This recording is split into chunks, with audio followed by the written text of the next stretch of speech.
네, 대한항공과 아시아나 합병 과정이 난항을 겪고 있습니다. 유럽연합이 두 회사 간의 합병이 경쟁을 제한할 수 있다는 우려를 낸 데 이어서 이번에 미국 법무부가 소송 제기를 검토하고 있는 것으로 알려졌습니다. 취재 기자 연결하겠습니다. 윤혜리 기자. 네, 경제부입니다. 네, 미국 법무부가 대한항공과 아시아나 합병을 막기 위해서 소송을 제기하는 방안을 고려하고 있다고요? 네, 그렇습니다. 미국의 인터넷 매체 폴리티코는 미 법무부가 대한항공과 아시아나항공의 합병을 막기 위해 소송을 검토 중이라고 보도했습니다. 두 회사 간 합병이 미국과 한국 간 화물과 여객 운송 경쟁에 해를 끼칠 수 있다는 이유에서입니다. 만약 소송이 제기될 경우 미국 정부가 외국 항공사 간 합병을 막기 위해 소송을 내는 첫 사례가 됩니다. 이에 대해 대한항공은 소송 여부는 전혀 확정된 바 없고 미국 매체가 소송 가능성을 제기한 것일 뿐이라며 우려를 일축했습니다. 그러면서 LA와 뉴욕 등 주요 노선에 신규 항공사들이 계속 진입하고 있고 앞으로도 경쟁 환경이 조성될 수 있다는 점을 강조해 기업 결합 승인을 받을 수 있도록 최선을 다하겠다고 강조했습니다. 이에 대해 전문가들은 특정 항공사의 노선 독점을 막고 추후 협상에서 유리한 조건을 얻기 위한 경쟁 당국의 압박 차원이라고 해석했습니다. 네, 그런데 유럽연합에서도 이 두 항공사 기업 결합이 시장 경쟁을 제한할 수 있다는 우려를 냈던 거고요.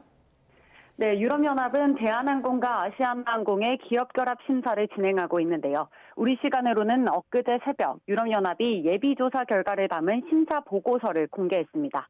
이 보고서에는 두 회사가 합병할 경우 한국과 프랑스, 독일, 이탈리아, 스페인 간 4개 노선에서 승객과 화물 운송 서비스를 제공하는데 경쟁이 위축될 수 있다는 우려가 담겼습니다. 또 대한항공이 유럽과 한국을 오가는 가장 큰 규모의 항공사가 되면 다른 경쟁업체들은 충분한 대안이 될 수 없어 결국 항공권 가격 인상이나 서비스 품질 저하로 이어질 수 있다고 부정적인 의견을 냈습니다. 대한항공은 유럽연합 측에 오는 6월까지 이런 우려를 해소할 수 있는 시정조치 방안을 제출해야 합니다. 이를 토대로 한 유럽연합의 2단계 심사 결과는 오는 8월 3일 발표될 예정입니다. 네, 6월까지 그러니까 시정 조치 방안을 내야 한다. 자, 그렇다면 대한항공 입장은 어떻습니까? 대한항공은 이번 유럽연합의 중간심사 보고서 발행은 기업 결합 심사 규정에 따른 통상적인 절차라고 설명했습니다. 이어 보고서에 포함된 우려사항을 해소할 수 있도록 적극적으로 시정조치를 논의해 최종 승인을 끌어내겠다고 밝혔습니다. 앞서 영국도 한 차례 독과점 우려를 제기했는데 대한항공이 영국 항공사의 인천과 런던의 신규 취항을 제한하면서 합병이 승인됐습니다. 대한항공은 지난 2020년 11월부터 아시아나 인수합병을 추진해오고 있습니다.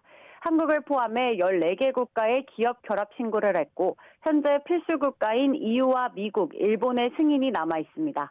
이들 국가 가운데 한 곳이라도 반대할 경우 대한항공의 아시아나 항공 합병이 불발돼 최종 승인 여부에 관심이 쏠리고 있습니다. 지금까지 경제부에서 전해드렸습니다.